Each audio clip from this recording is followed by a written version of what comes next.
everyone. Welcome to a groundbreaking webinar organized by South Asia Research Institute for Minorities. I am absolutely thrilled to be a host of this webinar, Reliving Ambedkar's Vision, Challenging Economic Inequality for Caste Annihilation. My name is Heman and I am a Senior Research Associate at South Asia Research Institute for Minorities. With a deep commitment to social justice and equality, I like advocating for the rights of marginalized communities, especially those affected by caste discrimination.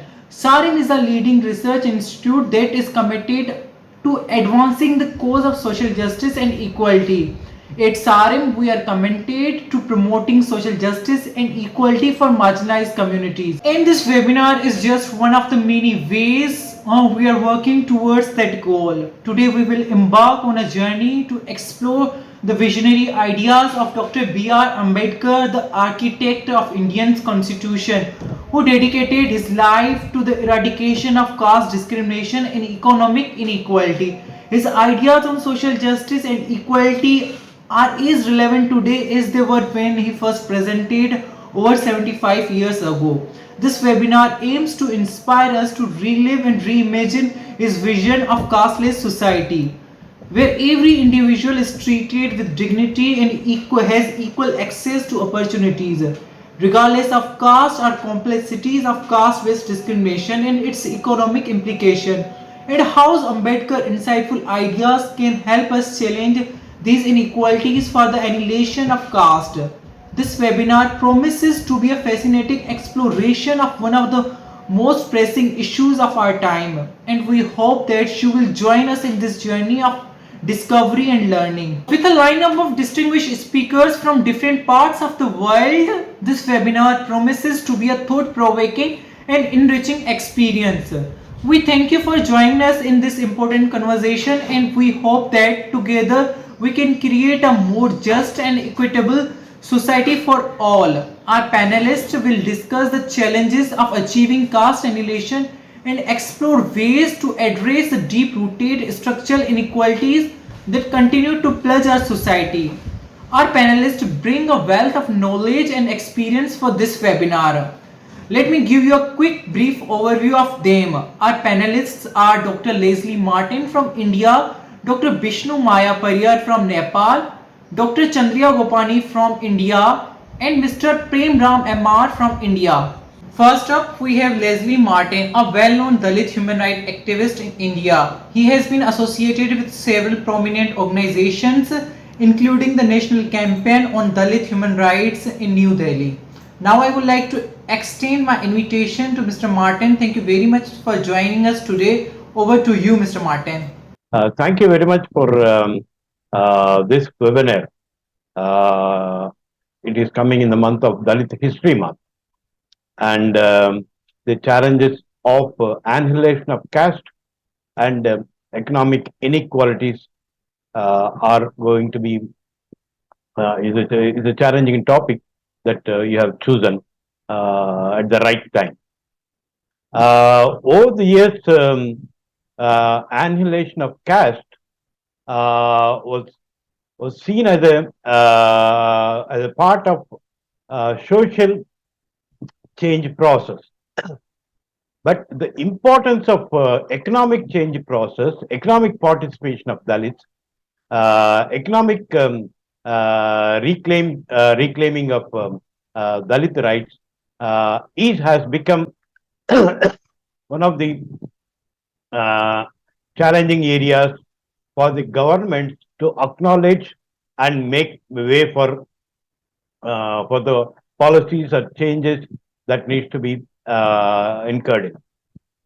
As untouchables, we are marginalized of our resources.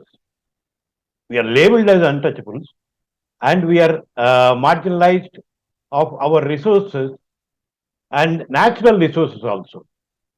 Our natural resources, which have to be very, very essential for a dignified living, like the minimum wage doesn't give us the law. The law gives us a minimum wage, but it is not implemented. Even after 75 years of independence, Uh, there is a specific policy based upon which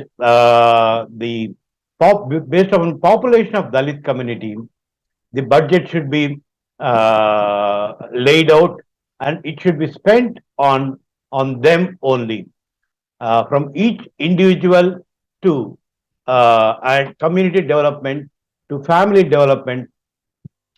Those budgets have to be utilized from the pool of union budget. So that budget has to be separately allocated. Only in few states in India, like 4 or 5 states in India, are doing that. But even in that law, there are relapses, misuse of funding budgets by the state government. This is very uh, unjust way of implementing the law. Even though we have a law, but it's an unjust way of implementing. No one is able to question it, and we are raising questions. But at that time only, they look at the matter and change the budget heads. They bring back the money again into the Dalit fold. So this kind of an injustice is happening. This is happening because of discrimination by default. As Ambedkar envisaged that the safeguards he has kept in the constitution, that discrimination by default will not happen to Dalits. Those safeguards he has kept us, and with which we are able to raise questions and get the answer back. But at national level in India, we lack the specific component of Dalit budgets at national level, because from the national level budget comes to the state, and there is a share of states that goes into the central level budget. So this specific lacuna of central government not having SC subcaste scheduled type budget is becoming a very tiring task for us to question the right of economic rights from the central government also. What happened is that already it took 75 years to realize the segment of Dalits as marginalized, and the thought of rulers came for the development. It is seen as a political intervention or vote bank politics. But actually, what the law says is that it is for a dignified living of the Dalit community. It's a dignified living of the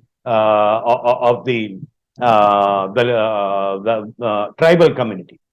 It is by the dignified health, access to health of all, because access to health is something should not be asked, something that we inherit by way of living, by way of birth.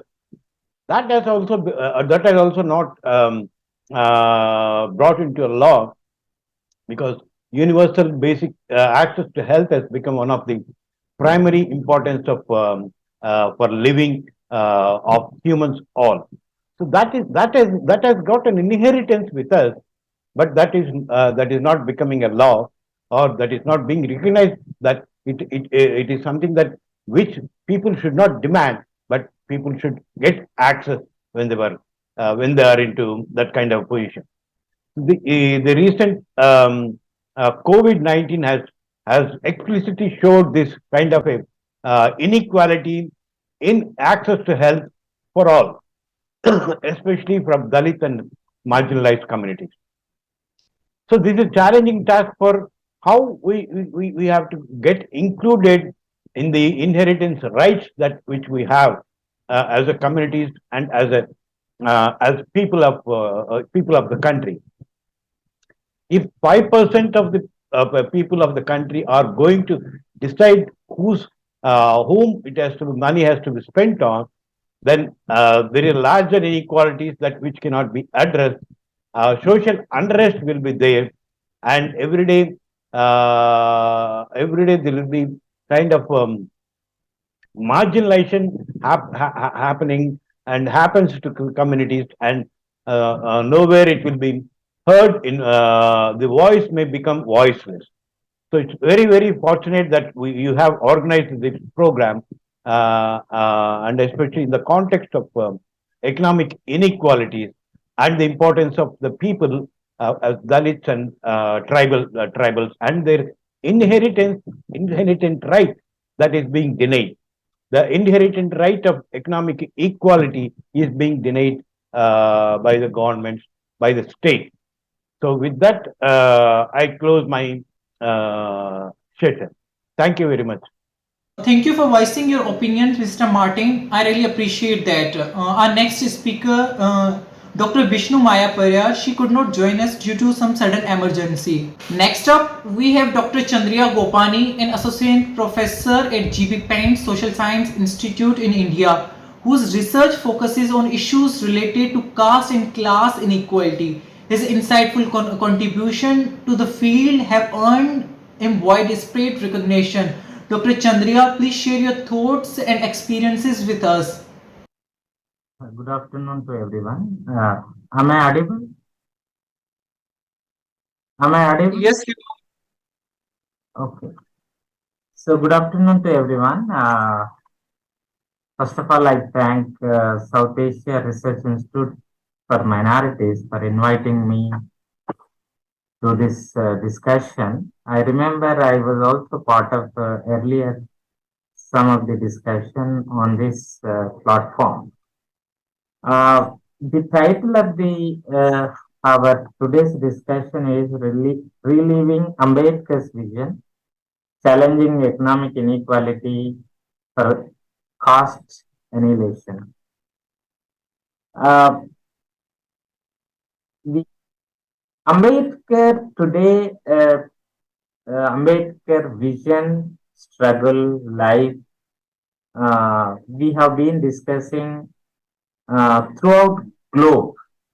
So there is an increasing interest among the scholars, activists, leaders on discussing, understanding, taking inspiration from Ambedkar's writings, his life, his struggles, his his all sort of visions that he presented for us today throughout globe, across in US, Canada, UK, India, Nepal, Pakistan, throughout globe, Ambedkar become one of the a global intellectual who can become a source of inspiration for the many oppressed uh, communities. So, in Ambedkar entire life, so he experimented on many things, and one of the aim of the Ambedkar, which is considered to be very important, is annihilation of caste. Because if we read his writing on annihilation of caste and other writings, Buddha and his Dhamma, what Congress and Gandhi had done to the untouchables, who are the Shudras, states and minorities. So you read any piece of writing by Ambedkar, one of the running theme could be the how to address the inequalities both in the social, political, and economic domains. Particularly, Ambedkar began to realize that in India, particularly in the caste, Hindu caste structure or Brahminical social order, caste is the source for many structural problems. So, therefore, unless you address the caste question, we can't progress. Particularly the marginalized communities can't progress. So therefore, Unless there is an annihilation of caste, unless we move towards annihilation of caste, it is hard to achieve any positive change because the communities are not deeply exploited, discriminated, excluded because of the caste structures, both in the formal and informal institutions. So caste exclusion become everyday reality of the many communities throughout South Asia. Now, in various countries, wherever the Indians have traveled, so you could also see the caste problem in US, caste problem in Canada, caste problem in UK. So caste is such a thing that wherever Indians travel, they also take with them their own caste identity. So thereby, producing the caste, prejudice. Uh, Ambedkar, he was not only a great intellectual who have studied, uh, so who become a leader.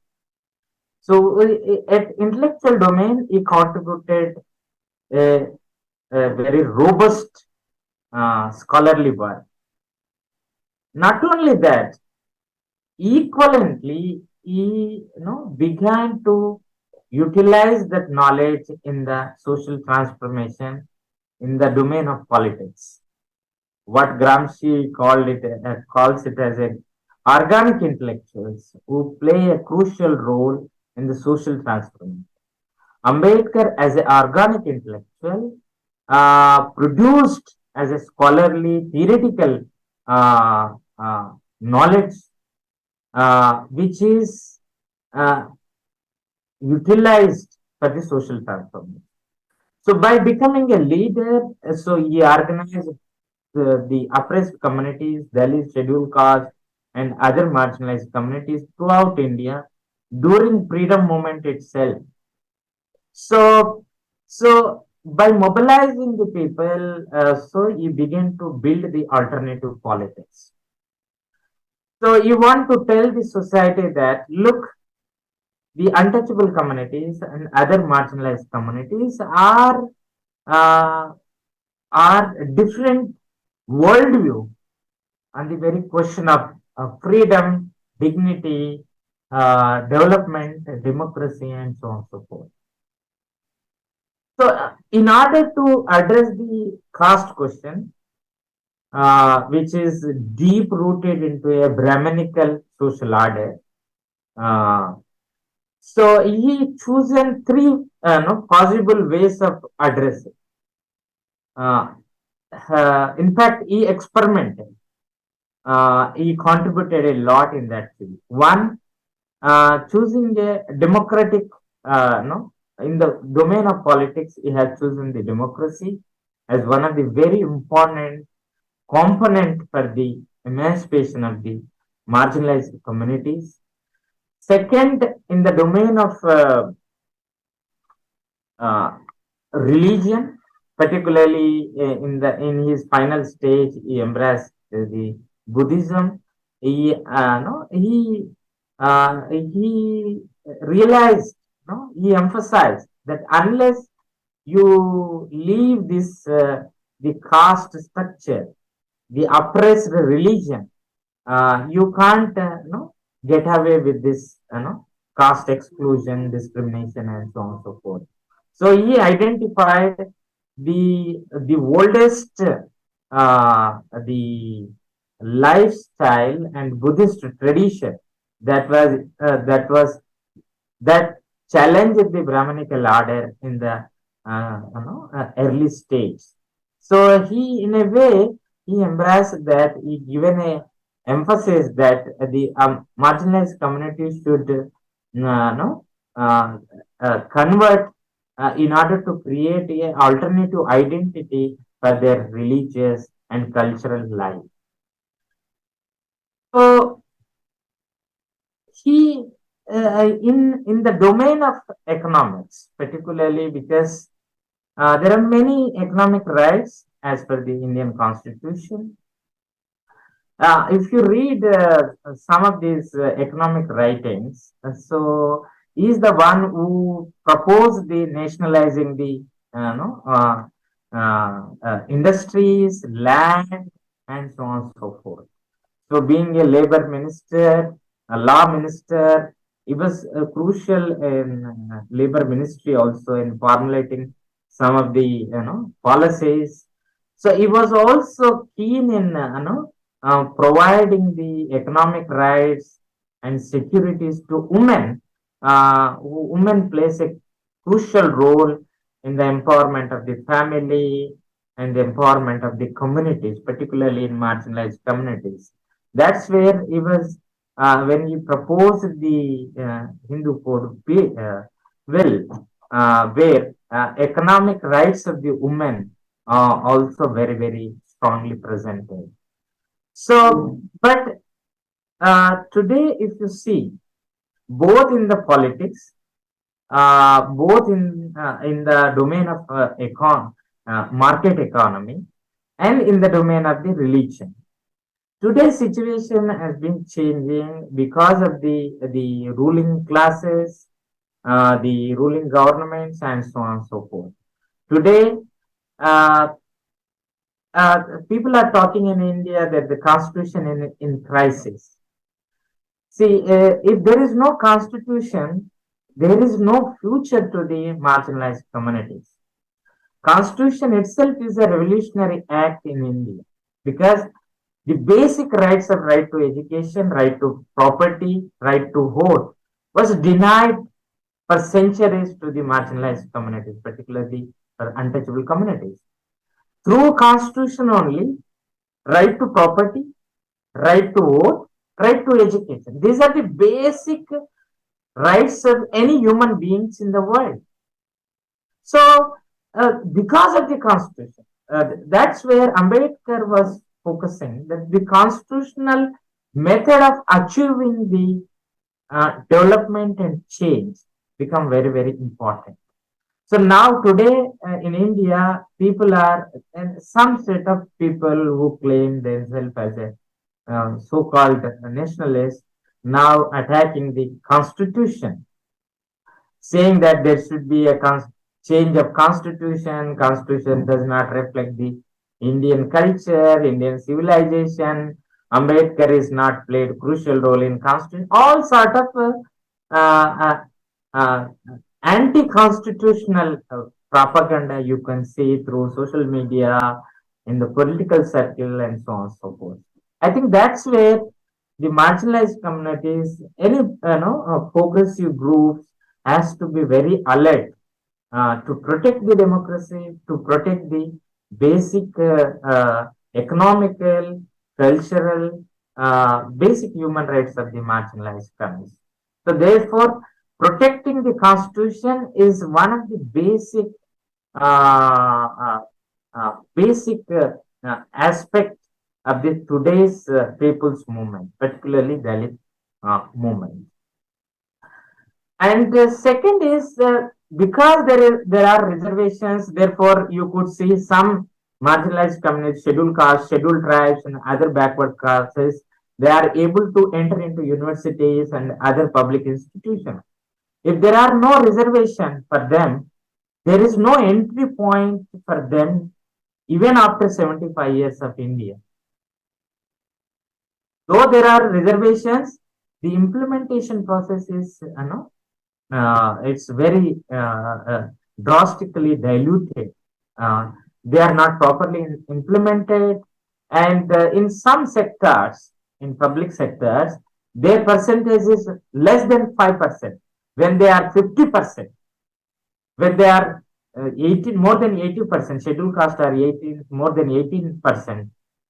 So when backward caste are more than 50%, their percentage in the public representation in the some of the public institutions are less than 5, less than 10, and so on. So that shows how inequalities are perpetuated which are reproduced even after 75 years of independent India.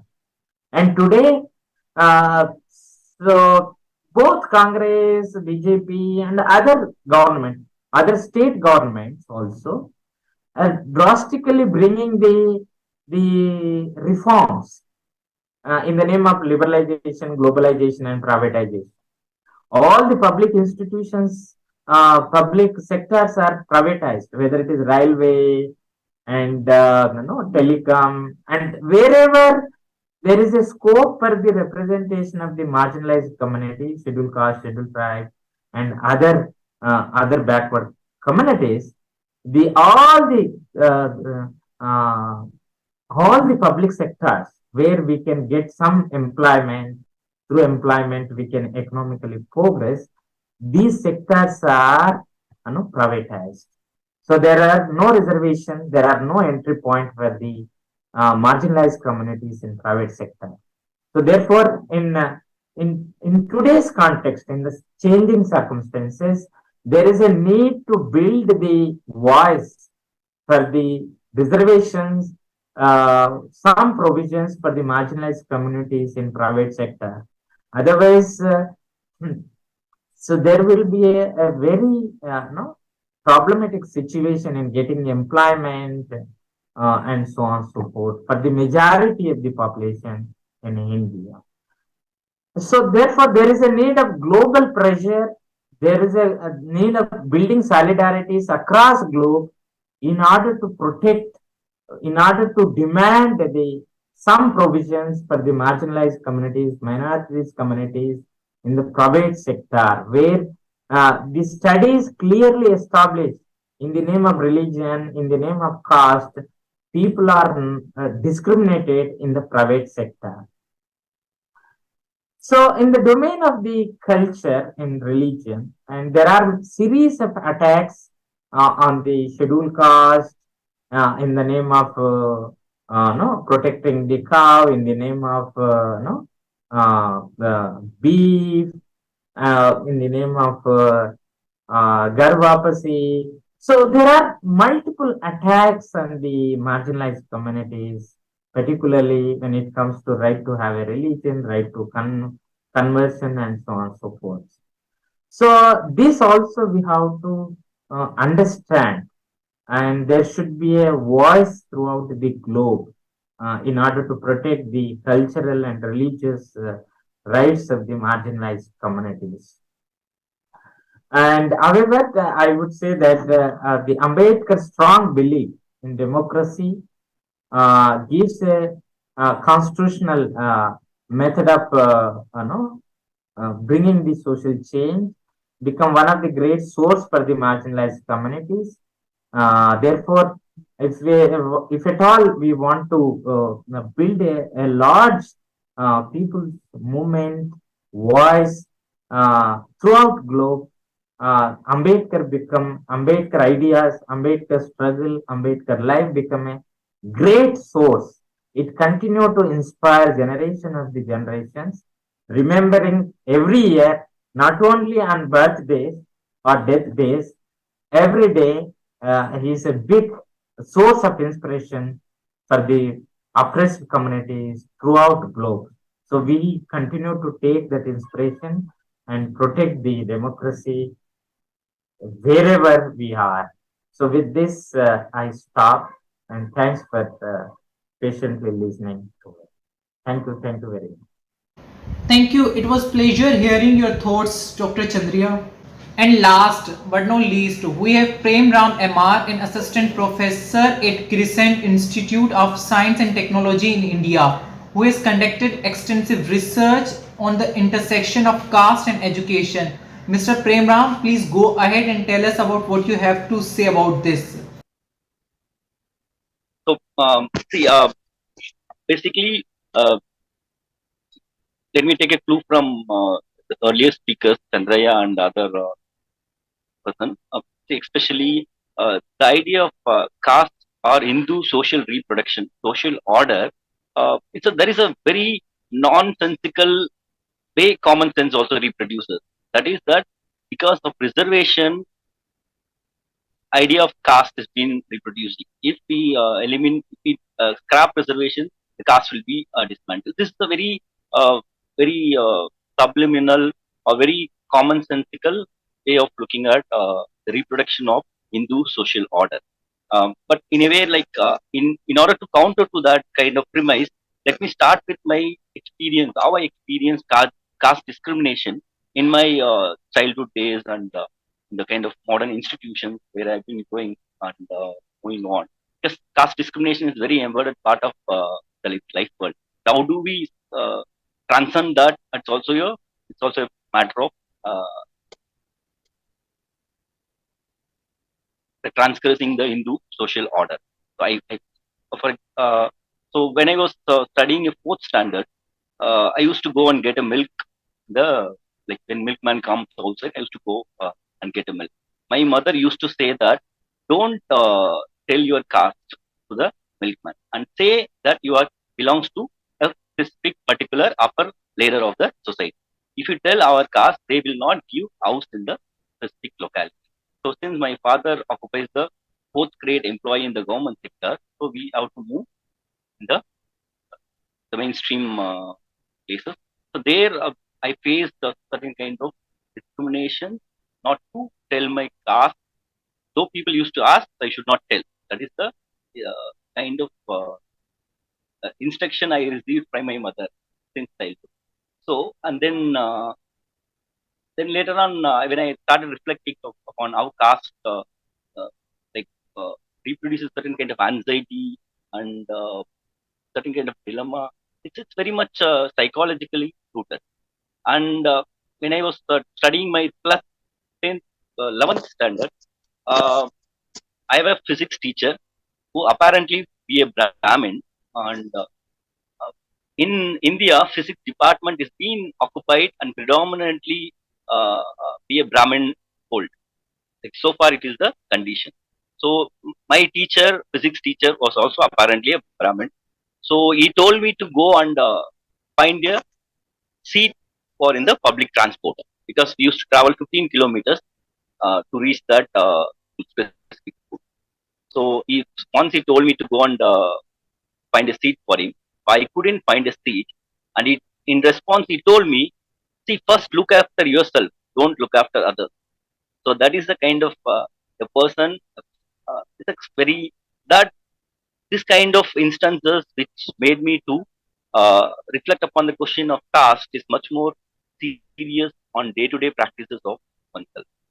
So, so this is all the kind of how caste plays a crucial role beyond the intervention of the state or intervention of the logic of state and so on, because caste is something unexpressed reality, however is a blatant lie in a much more social platform.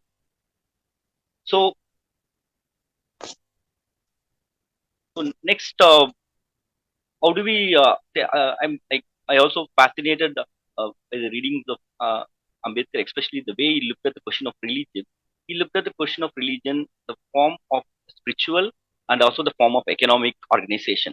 So he looks at Hindu social organization is a form of economic expression of caste. So we cannot reduce caste just to only the financial capital. So caste is something which more to do with the how labors and how the value of time and so on is getting exploited in the reorganizations of the Hindu social structure. It's also deeply embedded in the psychological aspects as well as the social structure. So, so since last proposition, Chandraiah also emphasized that the public space, public education institutions have been shrinking. So we need to have a strong advocacy group to have a reservation policies in the non-public funded institutions as well, because that gives the life chances for many upcoming people who are aspiring for a modern life world, and in the sense of those who wants to get out from the clutches of the traditional occupations and so on. Yes, studies says that Professor Jawahar emphasized that so out of 4 crore people in higher education, only 4% of the people are employed. So remaining, most of them are going back to their traditional occupation. So it shows that the educational curve, the, the growing commercial tendency, or not even how do we look at the question of learning practices. So it's all very serious issues when we are talking about the issues of education and also the policies related to education. So I'm not expert in that area. Uh, People can reflect on that. So I've been much more to do with the social movements, Dalit social movements. That is my research domain. So, but anyhow, like the way the educational curve and its public policy related to education is also not sounding very positive move. But we need to have some positive kind of change from the entrenched as people have been proposed the negative social order. In the social order is nothing but a negative social order. How do we transcend that negative social order to move towards the positive social relationship? So to achieve that positive social relation, we also need to have a lot of strategical programs to build a alliance between different clusters of groups. It's not only the elite among themselves, also it should have a voice between minorities. This is one platform which I'm really sounds exciting for me to be part of this, because the alliance between the minorities and the other intermediate groups and many other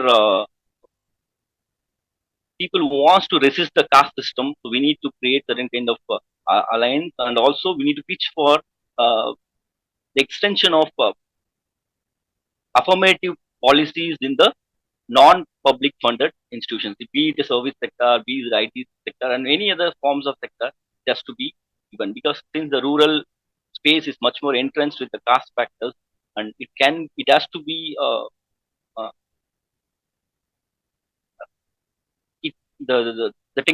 social tensions of the caste can be minimized only if opportunity or mobility spaces can be expanded in the urban spaces and so on. So for that, we need to have some kind of advocacy group, and we need to strongly advocate that it has to be given in the private sectors as well. And also, like as all emphasize that the non-implementation nature of the reservation policies and misuse of funding and so on.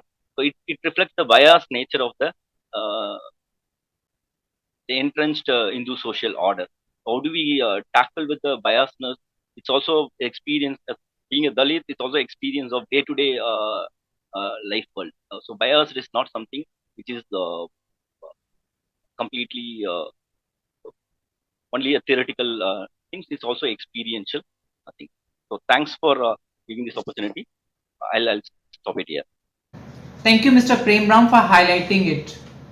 I would like to extend an invitation to Ms. Rimsha Shahid and a research analyst at SARIM to deliver the concluding remarks for this webinar.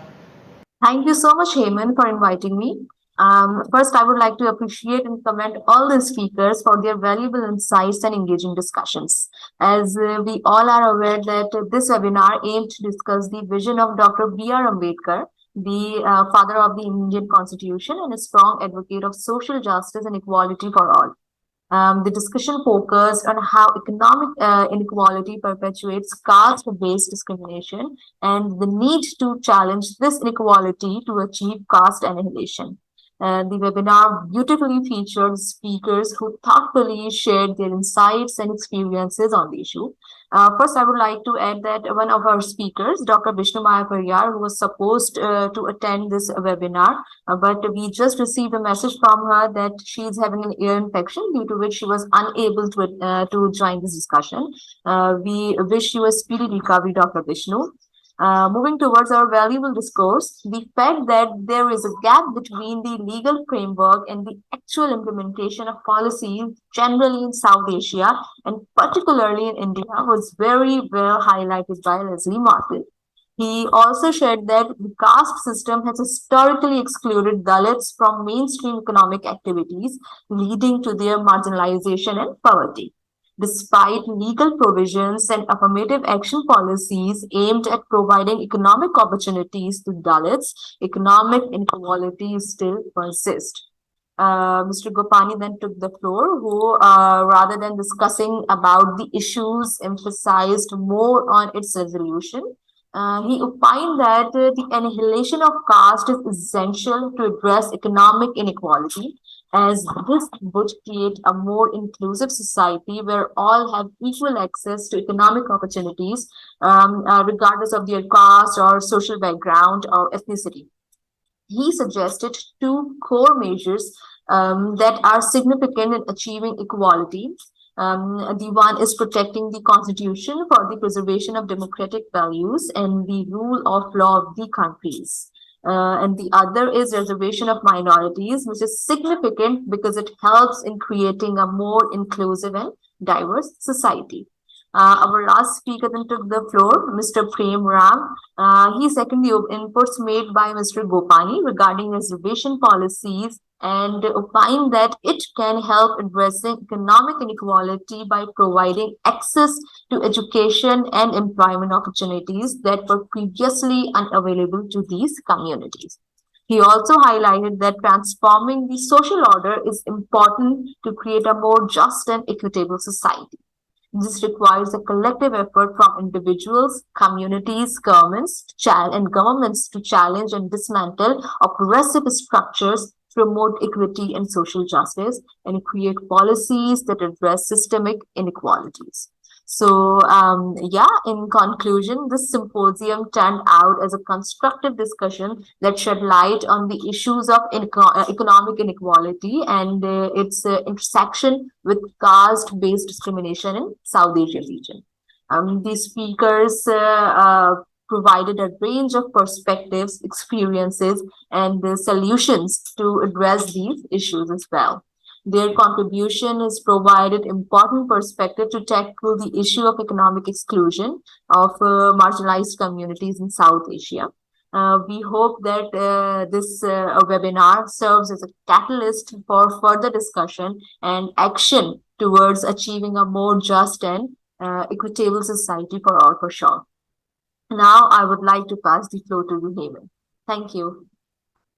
And last, I would like to highlight that economic inequality is a major challenge that needs to be addressed to achieve Ambedkar's vision of just and equal society. Our panelists have shared their experiences and insights on how we can challenge economic inequality and work towards creating an equitable society. We hope that this webinar has been informative and has provided valuable insights into the ways we can work towards realizing Ambedkar's vision of an equal and just society for all. Thank you for joining us.